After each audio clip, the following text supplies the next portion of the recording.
북한에서 가장 무서운 이름 김여정. 그 뒤에 감춰진 진짜 이야기를 알고 있습니까? 문건실에서 일하던 한 여자는 김여정의 친필 메모를 직접 받고 남편이 의문의 죽음을 당한 뒤 탈출을 결심했습니다. 압록강을 건너며 머릿속으로 외웠던 6개의 기밀 문건의 내용을 지금 여러분께 들려드립니다.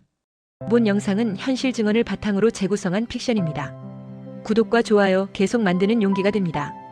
그 모든 것은 이렇게 시작되었습니다. 제 이름은 박성민입니다. 평양에서 태어나 평양에서 자랐고 평양에서 당을 위해 일했습니다. 저희 집안은 3대가 당을 위해 살았어요. 할아버지는 항일빨치산 출신이셨고 아버지는 당 중앙위원회 간부였죠. 그래서 저도 자연스럽게 당 일꾼이 되었습니다. 2018년 제 나이 41살 때였습니다.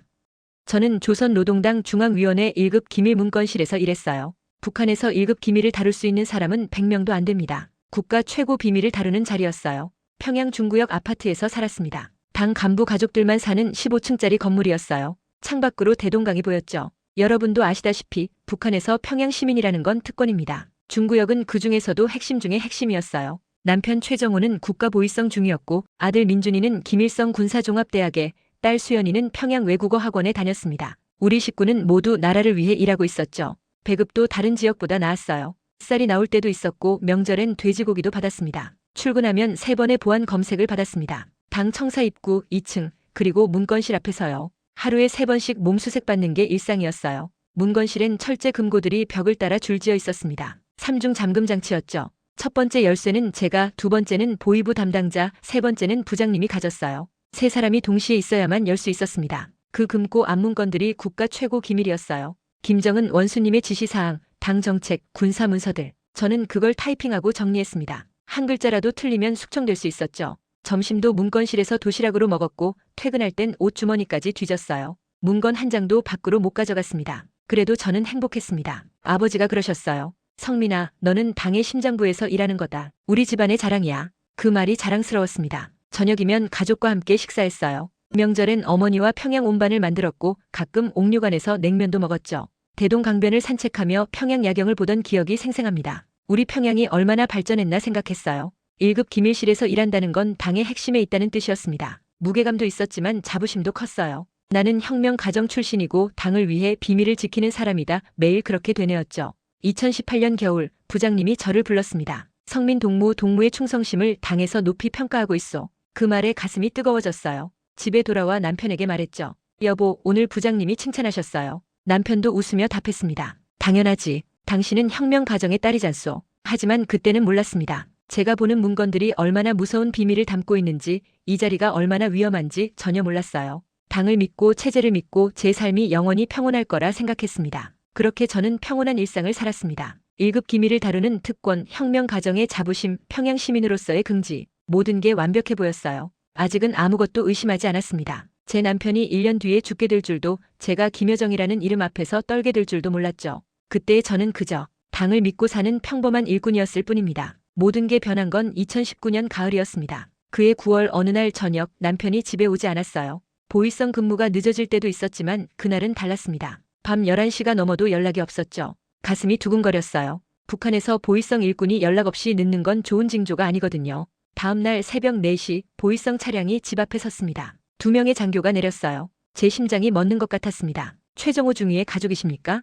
네, 아내입니다. 제 목소리가 떨렸어요. 최정호 동무는 어제 교통사고로 사망했습니다. 그 말을 듣는 순간 눈앞이 캄캄해졌습니다. 교통사고?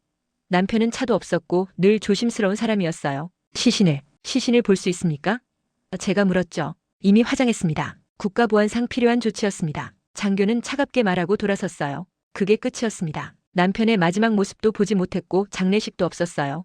뼈가루 항아리 하나만 받았습니다. 아이들은 울부짖었고 저는 멍했어요. 우리 부모님 세대도 6.25 때 이런 이별을 겪으셨을까요? 이렇게 갑자기 이유도 모른 채 사람이 사라질 수 있나요? 사흘 뒤 더 이상한 일이 벌어졌습니다. 당 중앙위원회 인사과에서 호출이 왔어요. 박성민 동무 새로운 임무를 맡게 되었소. 남편 장례도 제대로 못 치른 제게 벌써 새 임무라니요. 김여정 제1부부장님 직속 1급 기밀 전담관리원으로 발령합니다. 김여정. 그 이름을 듣는 순간 온몸이 굳었습니다. 김정은 원수님의 친동생, 당에서 가장 무서운 권력자 중 한 명이었죠. 왜 하필 남편이 죽은 직후에 저를 그분 직속으로 보내는 걸까요? 첫 출근 날 김여정 부부장님 집무실 연문건실로 갔습니다. 이전보다 훨씬 삼엄했어요. 보안 검색이 5번이었고 문건실엔 감시 카메라가 사방에 있었습니다. 철제 금고도 2배로 늘어나 있었죠. 첫 문건을 받았습니다. 제목을 보는 순간 손이 떨렸어요. 김주혜 동지를 통한 권력 공고화 전략. 김주혜, 김정은 원수님의 딸이죠. 그런데 제목이 이상했습니다.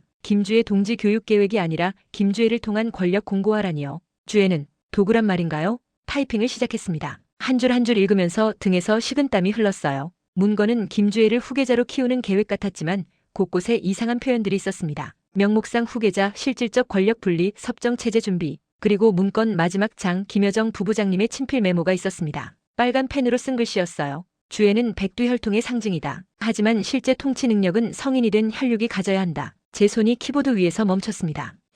이게 무슨 뜻일까요? 김주혜를 후계자로 키우는 게 아니라 김여정 부부장님이, 아니, 이런 생각을 하면 안 됩니다. 저는 고개를 저었어요. 하지만 그날 밤 잠이 오지 않았습니다. 남편은 왜 죽었을까요? 정말 교통사고였을까요? 그리고 왜 저를 이 자리에 앉혔을까요? 머릿속이 복잡했어요. 다음 날부터 매일 비슷한 문건들을 타이핑했습니다. 김주혜 교육 5개년 계획, 후계 체계 정비 방안, 권력 승계 시나리오. 문건을 읽으면 읽을수록 이상했어요. 겉으로는 조카를 위한 교육 계획 같았지만 속을 들여다보면 뭔가 다른 그림이 그려지고 있었습니다. 어느 날 저녁 김여정 부부장님이 문건실에 오셨습니다. 제가 황급히 일어나 인사를 드렸죠. 수고하시오 성민동무. 부부장님은 제 어깨를 가볍게 두드리셨어요. 하지만 그 눈빛이 차가웠습니다. 성민동무, 여기서 보는 모든 것은 1급 기밀이요. 가족에게도 누구에게도 말하면 안 돼요. 알겠소? 예, 부부장님. 명심하겠습니다. 저는 고개를 숙였어요. 부부장님이 나가신 후 저는 책상에 주저앉았습니다. 왜일까요? 왜 이렇게 가슴이 답답할까요? 당을 위해 일하는 게 자랑스러웠는데 지금은 두려웠습니다. 그날 밤 집에 돌아와 아이들을 안았어요. 엄마 괜찮아요? 딸 수연이가 물었습니다. 응, 괜찮아. 엄마는 괜찮아. 거짓말이었어요. 하나도 괜찮지 않았습니다. 남편은 왜 죽었을까요? 제가 이 자리에 온 이유는 뭘까요? 그리고 제가 보고 있는 이 문건들은 정말 조국을 위한 계획일까요? 그때 처음으로 뭔가 잘못되었다고 느꼈습니다. 6.25 때도 사람들이 이렇게 속았을까요? 믿었던 것들이 거짓일 수도 있다는 생각. 그 생각이 제 머릿속에 뿌리를 내리기 시작했어요. 2021년부터 2022년까지 저는 지옥을 봤습니다. 김여정 부부장님 문건실에서 일한 지 2년째 되던 해였어요. 매일 타이핑하는 문건들이 점점 더 무거워졌습니다. 아니, 무섭다는 표현이 맞을 거예요. 2021년 3월 제 인생을 바꾼 문건을 받았습니다. 표지에 붉은 글씨로 최고 기밀 -1급이라고 찍혀 있었죠. 김주혜 명목 후계자 교육 5개년 계획. 54페이지짜리 문건이었어요. 타이핑하면서 손이 계속 떨렸습니다. 겉으로 보기엔 김주혜를 훌륭한 후계자로 키우는 교육계획 같았어요. 당 역사교육, 외국어, 예체능, 군사훈련. 김정일 장군님이 김정은 원수님을 키우던 방식과 똑같았죠. 하지만 문건 마지막 부분, 김여정 부부장님의 친필 메모를 보는 순간 숨이 멎었습니다. 주혜는 명분이다. 진짜 권력은 혁명의 혈통을 지키는 우리가 준다. 오빠가 쓰러지면 주혜는 너무 어리다. 그때 내가 섭정으로 나서고 주혜는 상징으로 남는다. 이것이 김정일 장군님께서 원하신 진짜 그림이다. 저는 그 문장을 3번이나 다시 읽었어요. 섭정? 주혜는 상징? 그럼 김여정 부부장님이 진짜 권력을 주시겠다는 건가요? 더 충격적인 건 그 다음 문건이었습니다. 2021년 7월에 받은 리설주 역할 제안 지침이었어요. 문건엔 이렇게 적혀 있었습니다. 리설주 동지는 주혜의 어머니로서 양육만 담당한다. 교육 방침 결정은 전적으로 김여정 부부장이 주관한다. 리설주의 모성애는 후계자를 나약하게 만들 수 있다. 그리고 또 친필 메모가 있었어요. 설주는 오빠의 아내일 뿐 혁명 가게가 아니다. 주의 교육은 당의 일이지 모성애로 할 일이 아니다. 제가 보기엔 김여정 부부장님이 리설주를 완전히 배제하고 계셨어요. 친어머니조차 자기 딸 교육에 끼어들지 못하게 하시는 거였죠.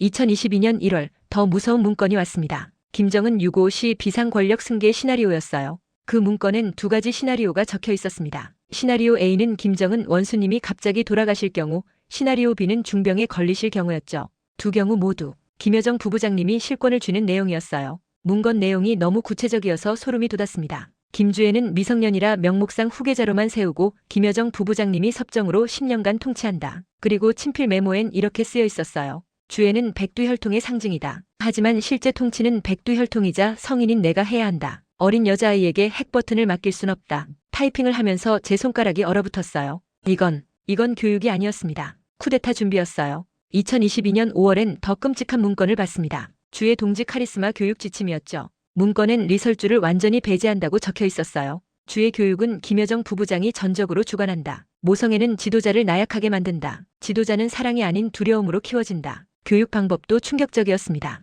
엄격한 규율, 실수하면 즉각 질책, 울음 금지, 감정 통제. 그리고 김여정 부부장님의 말투, 걸음걸이, 눈빛까지 따라하게 한다고 했어요. 이건 조카를 사랑하는 게 아니었습니다. 조카를 자기 복사본으로 만들려는 거였어요. 그리고 2022년 8월 제 남편 이름을 봤습니다. 당 내부 불순 요소 제거 리스트라는 문건이었어요. 23명의 이름이 적혀 있었는데 그중에 최정호 국가보위성 중이라고 적혀 있었습니다. 제거 이유란에는 이렇게 쓰여 있었어요. 김여정 기밀 문건 접근 가능 위치, 아내를 통한 정보 유출 우려, 제거 필요. 그 순간 모든 게 이해됐습니다. 남편은 제가 김여정 부부장님 문건을 보는 걸 막으려고 죽은 게 아니었어요. 오히려 저를 더 깊숙이 끌어들이기 위해 남편을 제거하신 거였습니다. 저는 그날 밤 화장실에서 울었어요. 소리내서 울 수도 없었습니다. 감시 카메라가 있었거든요. 입을 틀어막고 눈물만 흘렸죠. 제 아들은 굶어 죽어가고 김주혜는 수입 과일을 먹었습니다. 우리 집엔 약이 없어서 딸이 알아누웠는데 김주혜에겐 전담 의료진이 8명이었어요. 같은 하늘 아래서 이럴 수 있나요? 2022년 겨울 아들 민준이가 군대에서 영양실조로 쓰러졌다는 연락을 받았습니다. 군 병원엔 약이 없었어요. 저는 평양시장을 뛰어다니며 약을 구했지만 너무 늦었습니다. 아들의 차가운 손을 잡고 울었어요. 미안해 민준아. 엄마가 미안해. 23 청년이 굶어서 죽었습니다. 이 나라가 정말 인민을 위한 나라인가요? 그 다음날 출근해서 또 문건을 타이핑했어요. 김주혜 동지 2023년 공개 활동 계획이었습니다. 수입 의상, 명품 신발, 특수 제작 가방. 한 아이의 옷값이 제 아들 목숨보다 비쌌어요. 그날 결심했습니다. 이대로는 살 수 없다고. 이 진실을 세상에 알려야 한다고. 2023년 여름 저는 목숨을 걸기로 했습니다. 아들을 잃은 후 매일이 악몽 같았어요. 출근해서 김여정 부부장님의 문건을 타이핑하고 퇴근해서 딸과 단둘이 저녁을 먹었죠. 빈자리가 너무 컸습니다. 남편 자리, 아들 자리 모두 당이 빼앗아갔어요. 그해 7월 결정적인 문건을 받았습니다. 김주혜 동지 2024년 대규모 공개 계획이었어요. 문건엔 구체적인 일정이 적혀 있었습니다. 2024년부터 김주혜를 대규모로 공개하고 군부대 방문도 시작한다. 그리고 김정은 원수님 건강 이상 시 비상체제 전환 준비도 함께 진행한다고 했어요. 김여정 부부장님의 친필 메모엔 이렇게 쓰여 있었죠. 때가 왔다. 주혜를 내세워 군부와 당을 장악한다. 오빠의 건강이 좋지 않다. 이제 내가 나설 시간이다. 읽는 순간 온몸에 전율이 흘렀습니다. 이건 단순한 후계자 교육이 아니었어요. 김여정 부부장님은 조카를 이용해서 권력을 쥐려는 거였습니다. 김주혜는 명분일 뿐 진짜 권력자는 김여정이 되는 거죠. 그날 밤 결심했어요.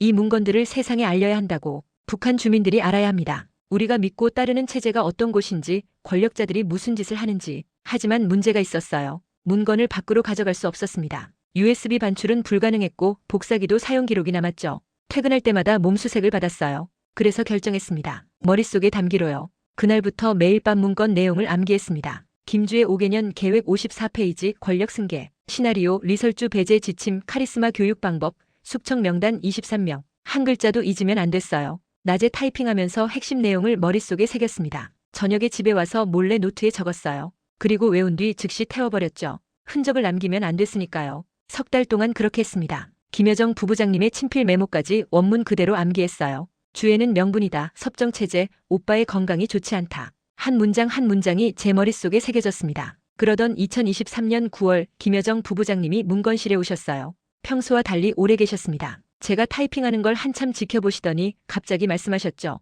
성민 동무 요즘 피곤해 보이는데? 제 심장이 쿵 내려앉았어요. 아닙니다, 부부장님. 괜찮습니다. 목소리가 떨렸죠. 가족은 괜찮나? 딸은 잘 있고?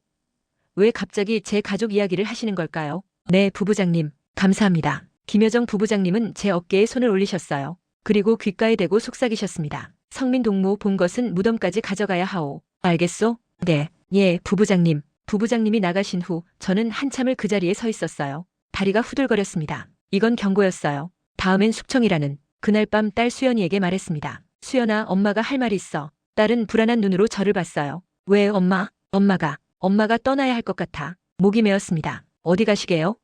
딸이 제 손을 잡았어요. 한국. 엄마가 한국 가서 우리가 본 진실을 세상에 알려야겠어. 딸은 한참을 울었습니다. 엄마 위험해요. 잡히면 어떡해요? 그래도 가야 해. 안 그러면 엄마도 너도 죽어. 아빠처럼 오빠처럼. 저도 울었어요. 엄마, 저도 같이 갈게요. 안 돼. 할아버지가 계시잖아. 할아버지 혼자 두고 갈 수 없어. 딸은 고개를 저었습니다. 그럼 엄마도 가지 마세요. 수연아. 저는 딸을 꼭 안았어요. 엄마가 가는 이유는 너 때문이야. 너라도 자유롭게 살았으면 좋겠어. 언젠가 통일되면 그때 다시 만나자. 그날 밤 둘이서 밤새 울었습니다. 아침이 되자 딸이 말했어요. 엄마, 사람 안 계세요. 꼭 살아서 연락 주세요. 그럴게. 엄마 약속할게. 2023년 10월 중국 브로커와 연락이 닿았습니다. 당 간부 자제 중에 탈북을 도와주는 사람이 있었어요. 돈은 석 달치 월급을 모았습니다. 충분하진 않았지만 다른 방법이 없었죠. 출발 전날 밤 아버지께 거짓말을 했습니다. 아버지, 출장 다녀올게요. 아버지는 편찮으셔서 잘 모르셨어요. 딸에게는 마지막 편지를 썼습니다. 수연아, 엄마를 용서해라. 엄마는 내 아빠와 오빠를 죽인 이 체제를 그냥 둘 수 없었어. 엄마가 가져간 진실이 언젠가 이 나라를 바꿀 거야. 그때 우리 다시 만나자. 사랑한다, 우리 딸. 편지를 베갯잎 안에 숨겨두고 새벽 4시에 집을 나섰습니다. 딸은 자는 척하고 있었지만 눈물 흘리는 소리가 들렸어요. 저도 울면서 문을 닫았습니다. 머릿속엔 6개 문건 내용이 새겨져 있었어요. 제 목숨보다 소중한 진실들. 이걸 꼭 세상에 알려야 합니다. 2024년 3월 2일 새벽, 저는 압록강 앞에 서 있었습니다. 신의주까지는 기차로 왔어요. 문건 전달 업무라고 출장 핑계를 댔죠. 당 중앙위원회 직인이 찍힌 출장증이 있어서 검문도 무사히 통과했습니다. 하지만 가슴은 터질 것 같았어요. 신의주역에 내려 브로커를 만났습니다. 30대 남자였는데 말이 별로 없었어요. 따라오시오. 그게 전부였죠. 저는 묵묵히 따라갔습니다. 강 근처 폐가에서 밤을 기다렸어요. 창문 틈으로 압록강이 보였습니다. 3월이라 얼음은 녹았지만 물은 차가워 보였죠. 47살 여자가 저 강을 건널 수 있을까요? 밤 11시 브로커가 말했습니다. 이제 가야 하오. 새벽 4시까지 건너야 하오. 알겠습니다. 제 목소리가 떨렸어요. 한 가지만 명심하시오. 절대 뒤돌아보지 마시오. 소리 지르지 마시오. 그리고 브로커는 잠깐 망설이더니 말했습니다. 잡히면 저도 모르는 사람이요. 감사합니다. 그게 제가 할 수 있는 전부였어요. 새벽 3시 강변으로 내려갔습니다. 어둠 속에서 물소리만 들렸어요. 북쪽 하늘에 별이 보였습니다. 평양에서 보던 그 별들. 이제 다시는 못 보겠죠. 자, 이제 들어가시오. 브로커가 재촉했어요. 신발을 벗고 물에 발을 담갔습니다. 차가웠어요. 3월 강물이 이렇게 차가울 줄은 몰랐습니다. 이가 딱딱 부딪혔죠. 한 걸음씩 앞으로 나갔어요. 물이 무릎까지 차올랐습니다. 허리까지 찼어요. 가슴까지 차올랐을 때 발밑돌이 미끄러워 넘어질 뻔했습니다. 간신히 중심을 잡았죠. 그때였어요. 북쪽에서 불빛이 보였습니다. 순찰대였어요. 브로커가 급히 제 입을 막았어요. 움직이지 마시오. 저는 물속에 그대로 멈춰섰습니다. 차가운 물이 가슴을 파고들었어요. 숨소리도 내면 안 됐습니다. 심장이 터질 것 같았죠. 순찰대 불빛이 점점 가까워졌어요. 개 짖는 소리도 들렸습니다. 들키면 죽는다. 딸도 죽는다. 할아버지도 죽는다. 온몸이 얼어붙었어요. 불빛이 바로 위를 지나갔습니다. 순찰대가 우리를 못 본 걸까요? 개가 계속 짖었지만 다행히 지나갔어요. 한참을 그렇게 서 있었습니다. 10분쯤 지났을까요? 브로커가 속삭였어요. 이제 가시오. 빨리. 다시 물을 헤치기 시작했습니다. 발이 시려서 감각이 없었어요. 하지만 멈출 수 없었죠. 앞으로만 갔습니다. 물속에서 걸으면서 머릿속으로 문건 내용을 되뇌었어요. 김주의 5개년 계획, 주에는 명분, 섭정체제. 잊어버리면 안 됐습니다. 이게 제가 이 강을 건너는 이유였으니까요. 중간쯤 왔을 때 발밑돌이 흔들렸어요. 물살이 세졌습니다. 휘청거렸죠. 하늘에 계신 남편아, 아들아, 도와다오. 마음속으로 기도했습니다. 우리 부모님도 6.25 때 이렇게 강을 건너셨을까요? 살기 위해서, 자유를 위해서. 그때도 이렇게 차가웠을까요? 젊은 시절도 아니고 47살 나이에 강물에 몸을 담그니 온몸이 얼어붙는 것 같았습니다. 입술이 파래지고 손가락 끝이 저렸어요. 하지만 멈출 수 없었어요. 드디어 물이 얕아지기 시작했습니다. 허리, 무릎, 발목.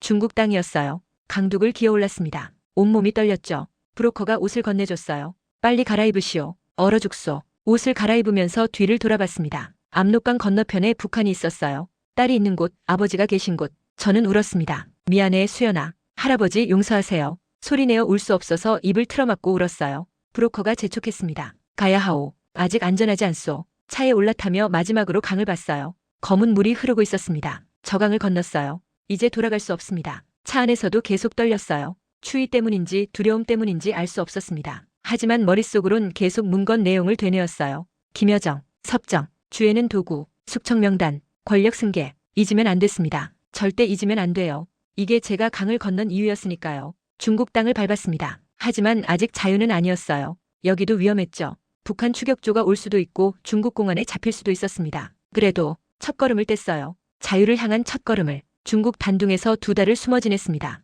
브로커가 저를 조선족 집으로 데려갔어요. 60대 할머니가 사시는 작은 집이었죠. 여기서 한동안 지내시오. 밖에 나가면 안 돼요. 브로커는 그 말만 남기고 떠났습니다. 할머니는 말이 없으셨어요. 밥만 갖다 주시고 가끔 괜찮소?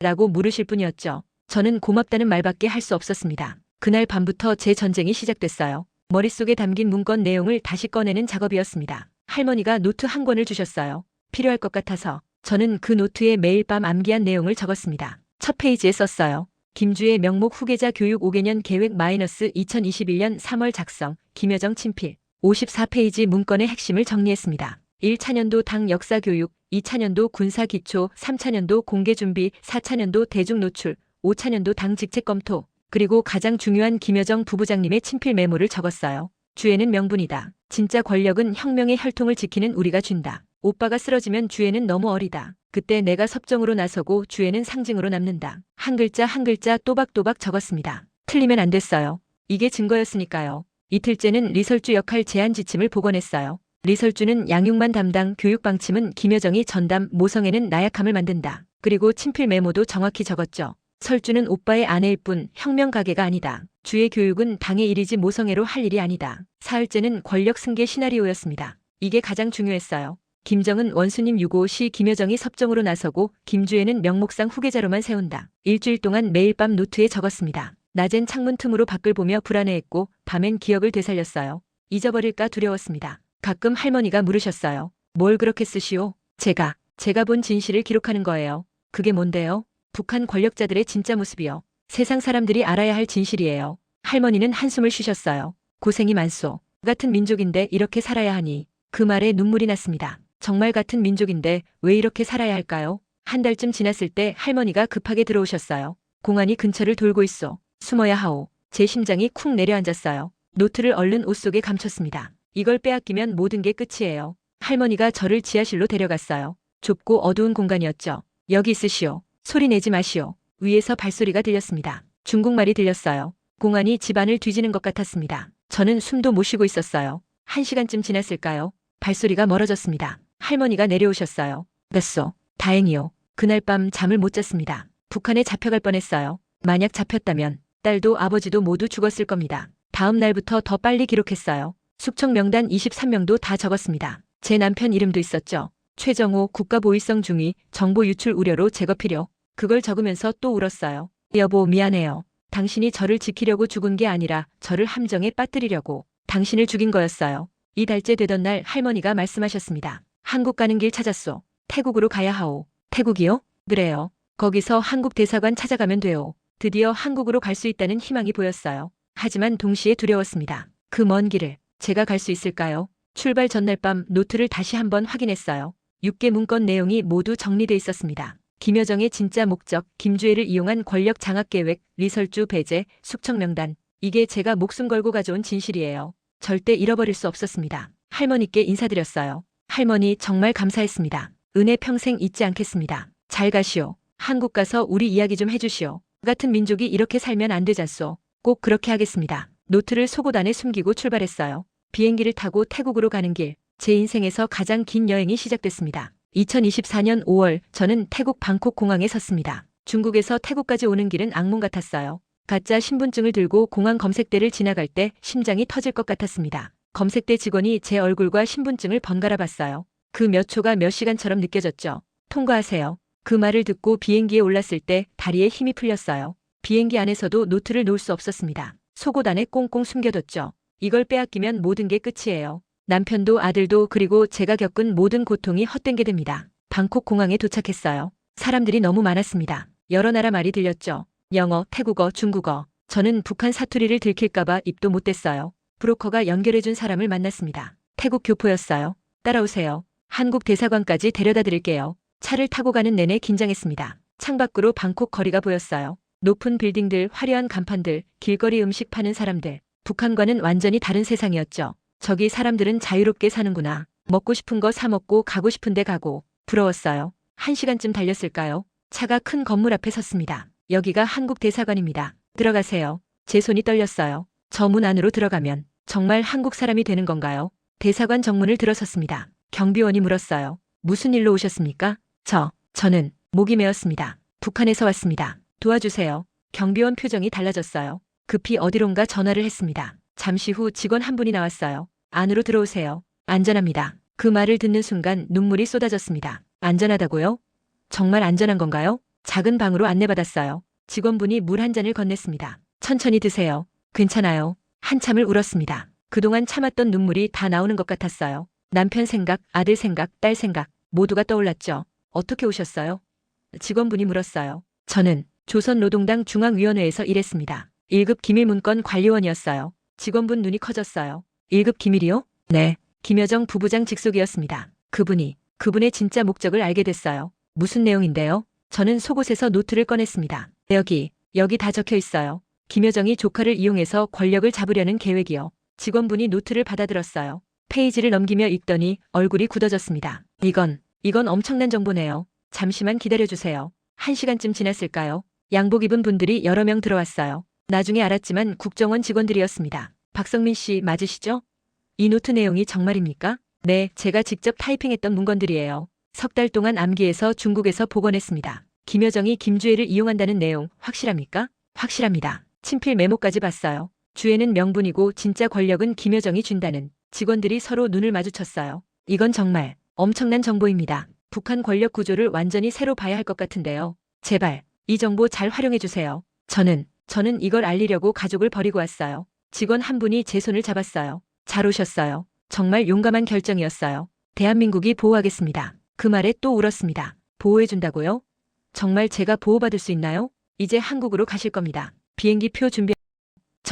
정말 한국 갈 수 있어요? 네, 이제 안전해요. 더 이상 두려워하지 않으셔도 돼요. 사흘 후 인천행 비행기에 올랐습니다. 노트는 외교 가방에 담겼어요. 이거 정말 소중한 자료입니다. 안전하게 보관하겠습니다. 비행기가 이륙했어요. 창밖으로 태국이 멀어졌습니다. 그리고 4시간 후면 한국이에요. 비행기 안에서 생각했어요. 지금쯤 딸은 뭐 하고 있을까? 할아버지는 괜찮으실까? 제가 떠난 걸 알았을까요? 수연아, 엄마는 이제 한국 간다. 언젠가 통일되면 그때 꼭 만나자. 엄마가 한 일이 헛되지 않을 거야. 비행기 창밖으로 바다가 보였어요. 서해였습니다. 저 바다 건너면 한국, 자유의 나라가 있어요. 곧 기내 방송이 나왔습니다. 곧 인천국제공항에 도착하겠습니다. 제 새로운 인생이 시작되는 순간이었어요. 2024년 6월 인천공항에 첫 발을 디뎠습니다. 비행기에서 내려 입국장으로 걸어갈 때 다리가 후들거렸어요. 정말 한국이에요. 자유 대한민국. 입국장에 태극기가 걸려 있었습니다. 그 깃발을 보는 순간 눈물이 났어요. 우리 할아버지가 6.25 때 지키려고 했던 그 깃발.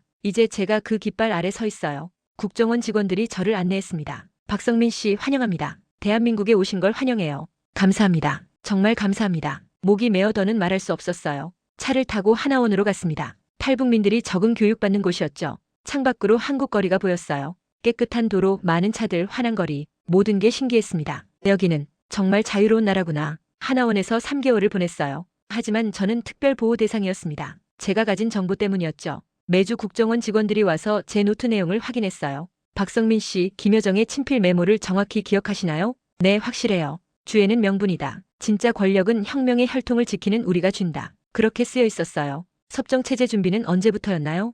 2021년부터였어요. 5개년 계획에 다 나와 있었습니다. 매번 똑같은 질문을 받았지만 저는 정확히 답했어요. 이게 제가 여기 온 이유였으니까요. 하나원 교육 중에 놀란 게 많았어요. 자유롭게 인터넷을 쓸 수 있다는 것, 24시간 편의점이 있다는 것, 약국에서 자유롭게 약을 살 수 있다는 것. 첫날 밤 편의점에 갔어요. 불이 환했습니다. 밤인데 이렇게 밝을 수 있나요? 진열대에 음식이 가득했어요. 라면, 빵, 우유, 과자. 돈만 있으면 뭐든 살 수 있었죠. 저는 두부 하나를 샀습니다. 계산대에서 돈을 내고 영수증을 받았어요. 이렇게 간단한 일이 북한에선 꿈도 못 꿀 일이었습니다. 숙소에 돌아와 두부를 보며 울었어요. 아들 민준이가 굶어 죽을 때 이런 두부 한 모만 있었어도 살릴 수 있었을 텐데. 하나원을 나온 후 본격적인 증언 활동이 시작됐어요. 국정원, 통일부, 언론사 여러 곳에서 제 이야기를 듣고 싶어 했습니다. 처음 언론 인터뷰를 했을 때가 기억나요. 기자분이 물었어요. 김여정의 진짜 목적이 뭐라고 보십니까? 김여정은 조카를 사랑하는 게 아니에요. 조카를 이용해서 권력을 주려는 겁니다. 김주애는 그분에게 도구일 뿐이에요. 확실합니까? 확실해요. 제가 직접 그 문건들을 타이핑했어요. 친필 메모까지 봤습니다. 섭정체제, 권력 승계 시나리오. 모두 김여정 중심이었어요. 그 인터뷰가 나간 후 많은 분들이 관심을 가졌어요. 북한 인권단체에서 연락이 왔습니다. 증언해 주시겠어요? 저는 흔쾌히 받아들였어요. 이게 제가 해야 할 일이니까요. 강연을 다니며 제가 본 진실을 말했습니다. 북한 주민 여러분, 김여정은 여러분을 위하는 게 아니에요. 권력을 위해 조카까지 이용하는 사람이에요. 가끔 인터넷으로 북한 소식을 찾아봤어요. 김주애가 공개 활동을 더 많이 한다는 뉴스가 나왔습니다. 제가 본 그 계획대로 진행되고 있었어요. 세상 사람들이 알아야 해. 저 아이가 진짜 후계자가 아니라 김여정의 권력 도구라는 걸. 어느 날 조선족 교회 목사님을 통해 딸에게 편지를 보냈어요. 중국 경위로요. 수연아, 엄마는 괜찮아. 한국에서 잘 살고 있어. 엄마가 한 일이 헛되지 않을 거야. 엄마는 진실을 세상에 알렸어. 언젠가 통일되면 꼭 만나자. 사랑한다, 우리 딸. 답장은 오지 않았어요. 당연하죠. 탈북자 가족이 연락하면 숙청당할 테니까요. 하지만 딸이 살아만 있다면 그것만으로도 감사했습니다. 지금 저는 서울에서 살고 있어요. 작은 원룸이지만 제 집이에요. 자유롭게 나가고 자유롭게 먹고 자유롭게 말할 수 있는 곳. 매일 아침 일어나면 창문을 열어요. 서울 하늘을 봅니다. 나는 자유야. 이제 자유로워. 스스로에게 말해요. 하지만 마음 한편은 늘 아파요. 북한에 둔 딸, 할아버지, 그리고 같은 고통을 겪고 있을 수많은 북한 주민들. 그래서 저는 계속 증언합니다. 북한 인권단체에서 자문 역할을 하고 탈북민들을 돕고 강연을 다녀요. 김여정의 야망을 막아야 해요. 북한 주민들이 진실을 알아야 합니다. 제가 자식들과 떨어진 아픔은 큽니다. 밤마다 딸 생각에 울어요. 하지만 후회하지 않아요. 제가 가져온 진실이 언젠가 이 나라를 바꿀 거라고 믿으니까요. 통일되는 그날을 꿈꿉니다. 딸을 안고 엄마가 옳았지? 말하고 싶어요. 할아버지 산소에 가서 할아버지 손녀 데리고 왔어요. 하고 싶습니다. 그날까지 저는 진실의 증언자로 살 거예요. 김여정의 야망을 북한 권력자들의 민낯을 계속 알릴 겁니다. 자유는 공짜가 아니었어요. 가족과의 이별이라는 값을 치렀죠. 하지만 언젠가 통일되면 다시 만날 수 있다고 믿습니다. 그때까지 저는 여기서 기다릴게요. 우리 딸아, 엄마 여기 있어. 자유 대한민국에서 널 기다리고 있어.